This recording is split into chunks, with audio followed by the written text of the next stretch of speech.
Ndio leo nafika manzi. Sasa chenye utafanya itabidi uondoke. Sasa mimi ndo nibaki Na hii mambo yako buda wa super utaacha. Na kwani nikaje mwanaume nilikose wa super. Sasa fanya hivi wewe. Sasa si unisaidie kutengeneza nyumba alafu toke. Ndio. Nisaidie kuna moja nimtumie fare sasa. Haina noma mzee. Sawa. Tutapanga hapo hivi. Hata nimeshatumia fare. Ushaweka? Hii nyumba ni mzuri. Wewe wacha tu akiniambia natoka wewe pia. Si mshtuo usikia amefika wapi huko. Ije vile naishia kwanza. Ningekuwa sikia vile napendwa. Kwa busy aje sasa. Unajua unapata anapigia mtu kama wa boda. Hata nijaribu tena. Jaribu tena.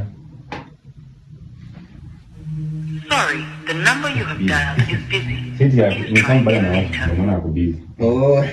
Alafu wewe unaweza tu ako busy ni kama bado naosha na nini labda navaa baada ya kubusy. Lakini sasa si achukue tu simu alafu mimi niishie. Si ndivyo ndo tunafanyanga hata. Okay, sawa. Hakikisha buda unajua sasa. Mjaribu usikie kama ako.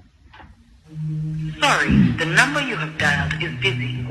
Ako busy ndio mtu akiwa kwa gari, unajua gari inakuwa busy. Labda ndo maana. Ama network by the way. Lakini hiyo si network. Ni network. Hata unaona kama labda hata mimi network yangu ni mbaya. Aya, mjaribu ya mwisho tuone kama ni network. Sawa. Hebu namba yako. Hebu simu yako. Au hapa tunaweza piga na hii simu. Ni nini? Weka hiyo namba hapo. Kushoto nipongea.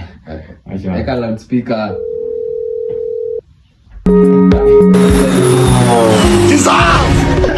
Ni labda ndo ametoka kwa visa, acha nijaribu na hii sasa. Sorry, the number you have dialed is busy. Lakini toka tu.